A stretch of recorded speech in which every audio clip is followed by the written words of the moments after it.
الحمد لله وكفى وسلام على عباده الذين اصطفى أما بعد فأعوذ بالله من الشيطان الرجيم بسم الله الرحمن الرحيم وإذ ابتلى إبراهيم ربه بكلمات فأتمهن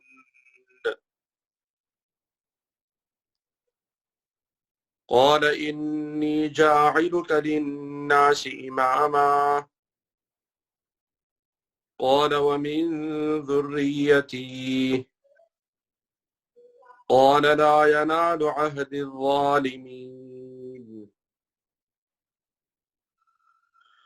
وإذ جعلنا البيت مثابة للناس وأمنا واتخذوا من مقام إبراهيم مصلى وعهدنا إلى إبراهيم وإسماعيل أن طهر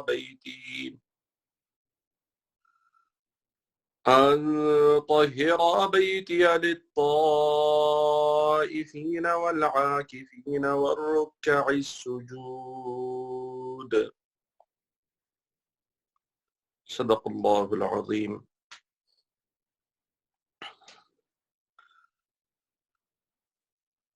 Regarding ayat number 124 of Surat al-Baqarah, this portion or this section of Surat al-Baqarah, the main mawdu', the main subject and point being discussed from this ayah, from ayat number 124, all the way through close to 180. The main topic is the markaz of Islam, the main focal point, a place where the deen of Islam is to be established and has its markaz. This is the main mawdu' and topic of these ayat, these verses. To understand the importance of this markaz, which is the Kaaba, Baytullah, the house of Allah subhanahu wa ta'ala, the Haram, which is located in Mecca,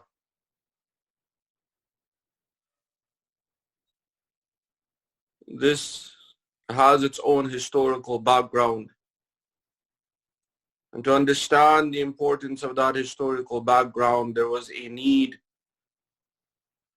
to discuss the qissa and the story of Sayyidina Ibrahim alayhi salam.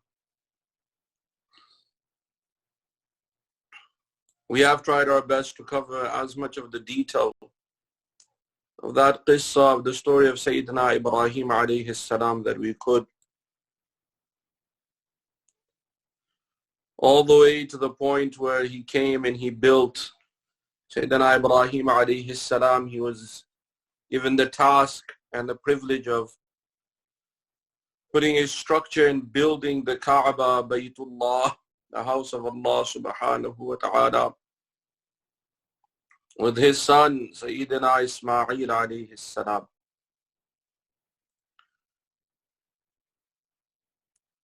In ayat number 124, Allah subhanahu wa ta'ala tells us, وَإِذِ ابْتَلَى إِبْرَاهِيمَ رَبُّهُ بِكَلِمَاتٍ فَأَتَمَّهُنَّ. And remember the time, or it is important to mention that time, when Sayyidina Ibrahim alayhi salam, he was tested by his Rabb. He was given some kalimat by Allah subhanahu wa ta'ala. He was given various tests by Allah subhanahu wa ta'ala. فَأَتَمَّهُنْ He completed those tests. He passed those tests. قَالَ إِنِّي جَاعِلُكَ لِلنَّاسِ إِمَامًا Allah subhanahu wa ta'ala told Sayyidina Ibrahim alayhi salam that we are going to make you an imam for mankind.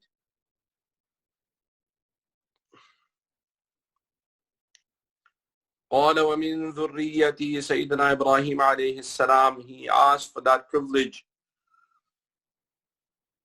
of imamat, of leadership, to be extended to his family, particularly his children.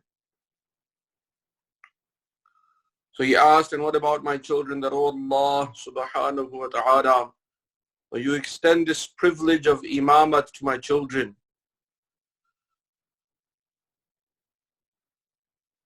قَالَ لَا يَنَالُ عَهْدِ الظَّالِمِينَ Allah subhanahu wa ta'ala told Sayyidina Ibrahim alayhi salam that this privilege will not be given to the zalimeen. It will not be extended to those who do dhulm and oppression. Dhulm has various categories. The obvious dhulm is taking someone else's right and oppressing them. But we can even do dhulm to ourselves, and we have briefly mentioned and touched on this. Because Allah subhanahu wa ta'ala tells us in various ayat in the Quran, in different places in the Quran, and the adab and punishment is mentioned regarding the nations of the past, some of those nations. Allah subhanahu wa ta'ala makes one point very clear in those places in the Quran. And that point is, وَمَا كَانَ اللَّهُ لِيَظْلِمَهُمْ وَلَكِنْ كَانُوا أَنفُسَهُمْ يَظْلِمُونَ. It was not Allah subhanahu wa ta'ala who oppressed them in any way, but these aqwam, these nations, they oppressed themselves, they did dhulm to themselves, and because of that they incurred upon themselves the adab and the wrath of Allah subhanahu wa ta'ala. That is a system that Allah subhanahu wa ta'ala has placed in this universe, in this universal domain, that whenever we do something wrong, we are bound to run into hardships, into difficulties. We're bound to get things broken. And this in the end will cause us harm. As human beings, there are a few ways that we can cause harm to ourselves. As insan, as human beings, our existence is divided into three categories. We have a ruh, a spirit. And that ruh is connected to our nafs. So on one side you have the nafs, the ruh, the internal system.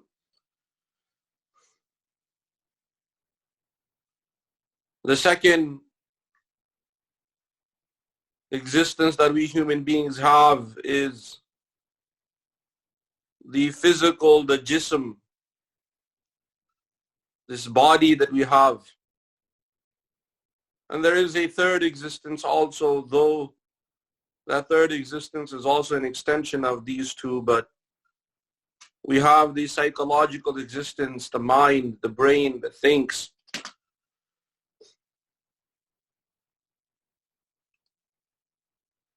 We have already mentioned the importance of having a balance in our lives. The nafs was already mentioned, this physical jism was already mentioned. Now we are told to have a balanced life, and this body also has a haqq. It has a right on us. وَلِنَفْسِكَ عَلَيْكَ حَقٌّ. You have to take care of yourself. This applies to every aspect of our life. We're not allowed to go extreme on any side.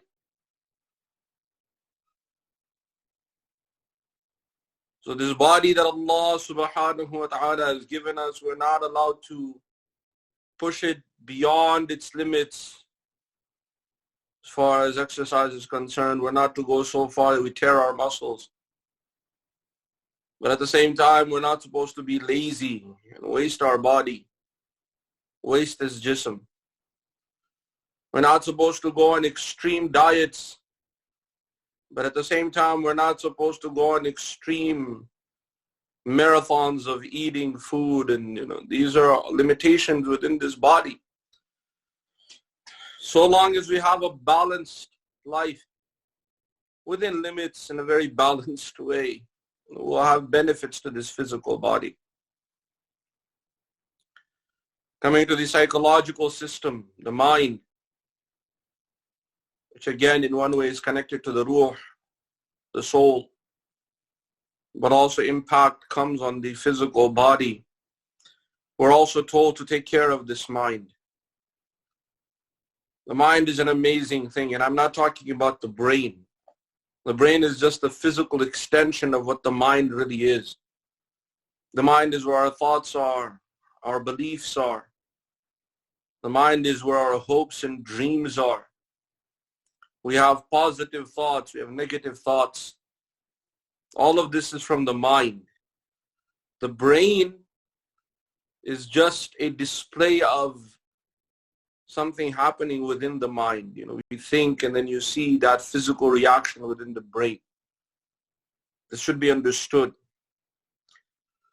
Anyhow, it's a discussion we leave for the medical science to deal with that, but the mind and the human brain are two distinctive qualities of a human being. But this mind, there are a few things that need to be understood. Allah subhanahu wa ta'ala tells us about the qualities of the believers in the Quran in Surah Al-Mu'minun. قَدْ أَفْلَحَ الْمُؤْمِنُونَ الَّذِينَ هُمْ فِي صَلَاتِهِمْ خَاشِعُونَ وَالَّذِينَ هُمْ عَنِ اللَّغْوِ مُعْرِضُونَ. Definitely successful are the al-mu'minun, the believers. What are their qualities as believers? الَّذِينَ هُمْ فِي صَلَاتِهِمْ خَاشِعُونَ. Their quality is that they are those who are devoted in their salah, have very great devotion to their salah. وَالَّذِينَ هُمْ عَنِ اللَّغْوِ مُعْرِضُونَ. They are those who protect and save themselves from laghu. They turn away from every type of laghu. Laghu is that discourse that has no benefit for the human being. It is just a type of entertainment. And even the entertainment, there are some that can be beneficial, but there are other entertainment that has no benefit whatsoever. This can also have various types of discourses and discussions, and also some types of games and things that can be a means of entertainment. Islam is not so hard that it says you should not have any type of entertainment. But as believers, we are told to stay away from such entertainment that has no benefit. So we have in our life, there is the entertainment of sports. You have the physical sports, whenever they play out there, basketball and football and soccer and tennis and whatever else is out there. There is benefit in it, at least in the physical format. For the physical body, there is benefit. There's also psychological benefit where a person has to strategize. There is connection of hand-eye coordination and many other different things that can bring about multiple benefits to this human being. Those are encouraged. Even amongst the Sahaba radiallahu anhum, they used to have these kind of games, physical games. Racing, even racing is a sunnah. So racing and horseback riding and archery, and these were things at that time that were considered the games of that time. So they used to have these skills and they used to display those skills. Even wrestling used to have, to show that this is allowed in Islam, to have that type of entertainment where there is physical benefit, psychological benefit, skills are established. There are other types of entertainment where the mind is used. The time of Sahaba radiallahu anhum, they used to have some Sahaba who were very, very strategic. For example, Sayyidina Khalid ibn Walid radiyallahu anhu, and many, many more, many of the Sahaba radiyallahu anhum. So they used to have strategy games.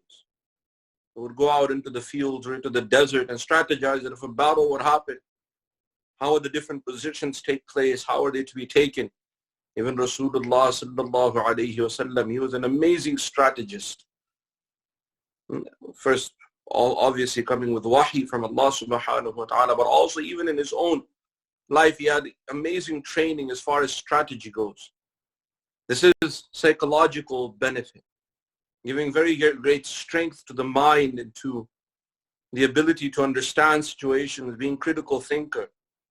So this is very, very good for. So these are types of entertainments that are allowed. There are different types of games like that.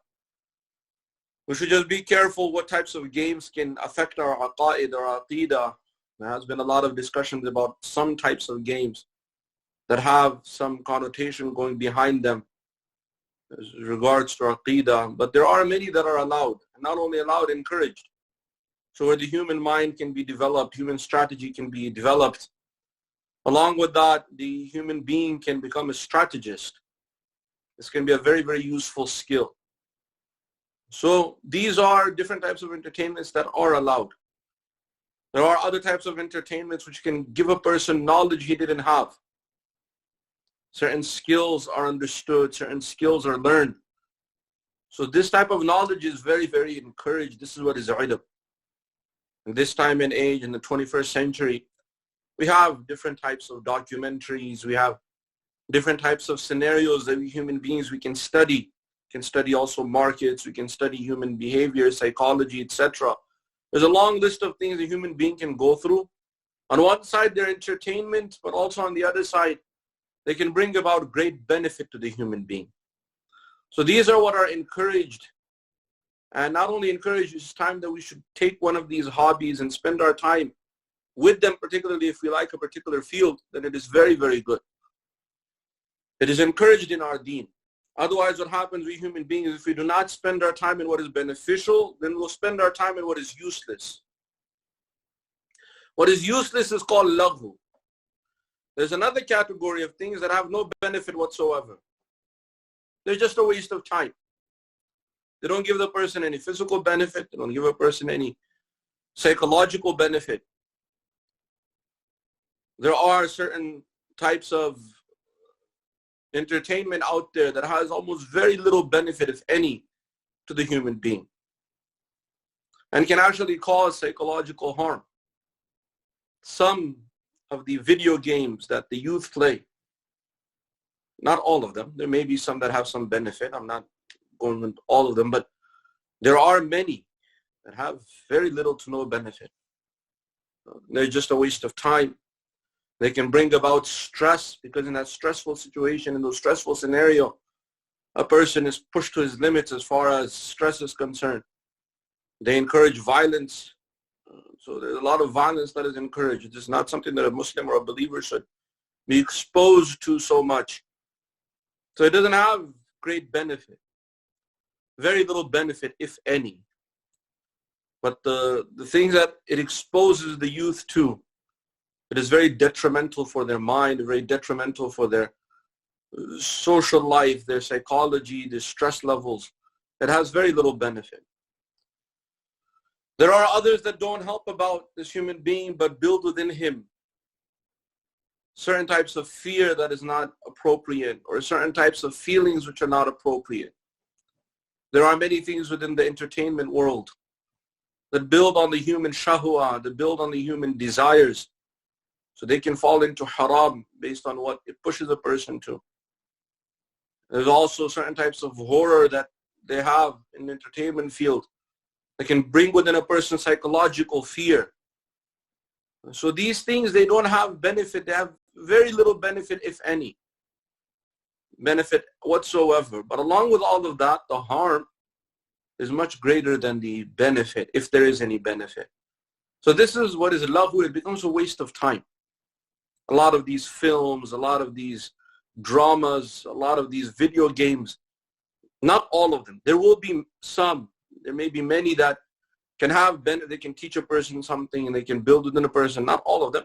But majority, there are many that can become useless and can cause harm to a person. They don't teach a person anything. They only build on a person's shahwa, desires, or they build on a person's fear. And that fear, building on a person's fear, making a person afraid, and also building within the person this exposure to unnecessary violence. Again, violence is not necessary at all, but it builds within a person this type of, this kind of getting used to violence, sometimes extreme types of violence and gore. These things, they have no benefit, very little benefit, if any, for the human being. So as a believer, this falls into the category of laghu. And believers, we stay away from things that are laghu, that have no benefit whatsoever, or very little benefit, if any. And this is, you have to protect your mind. You should have positive thoughts. Some of these useless forms of laghu, they can bring within a person negative thoughts. They can make a person very pessimistic, that the world is finished, it's going to an end. They can build within a person unnecessary types of fear. So a person can become paranoid. They can build within a person addiction to shahwa and desires, which can lead a person on a very dark path. And the fulfillment of shahawat and desires, going on the path of the disobedience of Allah subhanahu wa ta'ala. So all these types of laghu, they don't have any benefit, but they in the long run can be very, very harmful. They can become very sinful. So as believers, we have to protect ourselves. We have to save ourselves. Best to spend your time on something that will educate you, will teach you something that can become physically beneficial, can become psychologically beneficial, make a person optimistic. That's the amazing thing with knowledge. When you start to have knowledge, it sparks within a person this interest. A person becomes positive, a person becomes optimistic, and life becomes very beautiful for the person. So it takes away a lot of this pessimism, this negativity from a person.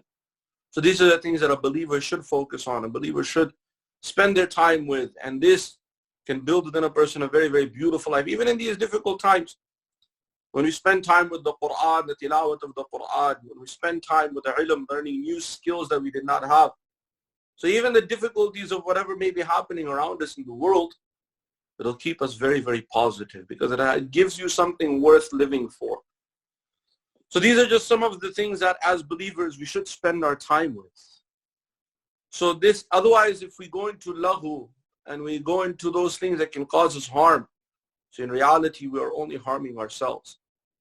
We'll be causing dhulm to ourselves. And that level of pessimism, that level makes a person hopeless. And that hopelessness can become a great means of destruction for a person. So Allah subhanahu wa ta'ala, He told Sayyidina Ibrahim alayhi salam that this contract of being an imam of mankind, it will not be extended to those who are zalimeen. Because one of the qualities of a believer, one of the qualities of a leader is that he must be optimistic. A leader can never think that the people that he is leading, that they will be destroyed and that there's no hope for their survival. A leader should never think like this. Rather, a leader should always be very firm. Regardless of how difficult the times become, the leader has to always be optimistic. No matter what happens. However pessimistic those that are under his command or under him may become, the leader always has to look forward to having survival and looking forward to the future as something very, very positive. But if a leader himself is pessimistic or the leader is very negative, so he will destroy everyone under him and destroy himself or destroy themselves. So this is what Allah subhanahu wa ta'ala told Sayyidina Ibrahim alayhi salam. When Sayyidina Ibrahim alayhi salam, he built the Kaaba Baytullah. After he finished building the Kaaba Baytullah, Allah subhanahu wa ta'ala mentions in the coming ayat, وَإِذْ جَعَلْنَا الْبَيْتَ مَثَابَةً لِلنَّاسِ, ayat number 125. وَإِذْ جَعَلْنَا الْبَيْتَ, and we made al-Bayt, this haram of Kaaba, the house of Allah subhanahu wa ta'ala, we made it مَثَابَةً لِلنَّاسِ, a focal point for mankind. وَأَمْنًا, and we made it a place of security. And as believers, as a Muslim, Allah subhanahu wa ta'ala has made this the focal point of Muslim Ummah. This is where we face, whenever we pray our salah, it is the place that we face towards. It has become the focal point of the world. It is a place where we have We do our Umrah, we go there. We also for Hajj. Once in a lifetime at least is fard on us. So it has become a focal point for the Muslim Ummah. And even before the Muslims, Allah subhanahu wa ta'ala made it a focal point for the Bani Ismail, the children of Sayyidina Ismail alayhi salam. It has become a custom of the Arab to carry on the a'mal of Sayyidina Ibrahim alayhi salam. They used to do the tawaf, they used to do other a'mal around the Kaaba, the Baytullah. And this was kind of given to them as an amana, as a trust. And they understood how beautiful it was and how secure it was. Amnan, it was a place of security. Because even if there were tribes who were at war, and very terrible wars they used to have, but if they came for Umrah or they came for Hajj and they were in the Haram, then they were not allowed to even look at one another with ill intent, let alone attack this. There was no kind of bloodshed allowed. And this was the system that was there since Sayyidina Ibrahim alayhi salam. And if anyone broke that sanctity of the Haram, then that person or that tribe, they were banished and they were even attacked by everyone. They were considered terrible people. They were not allowed to ever come back. So it was a place that was very, very secure, and it was known as a focal point for mankind. Inshallah, we stop here. May Allah subhanahu wa ta'ala give us understanding and give all of us the tawfiq to practice His deen. وَمَا عَلَيْنَا إِلَّا الْبَلَاغُ. Alhamdulillahi Rabbil Alameen. والصلاة والسلام على سيد المرسلين وعلى آله وأصحابه أجمعين. ربنا تقبل منا إنك أنت السميع العليم وتب علينا إنك أنت التواب الرحيم. اللهم نور قلوبنا بالقرآن وزين أخلاقنا بالقرآن ونجنا من النار بالقرآن وادخلنا في الجنة بالقرآن. اللهم اجعل القرآن لنا في الدنيا قرينا وفي القبر مونسا وعلى الصراط نورا وفي الجنة رفيقا ومن النار سترا وحجابا. ربنا آتنا في الدنيا حسنة وفي الآخرة حسنة وقنا عذاب النار. سبحان ربك رب العزة عما يصفون وسلام على المرسلين والحمد لله رب العالمين.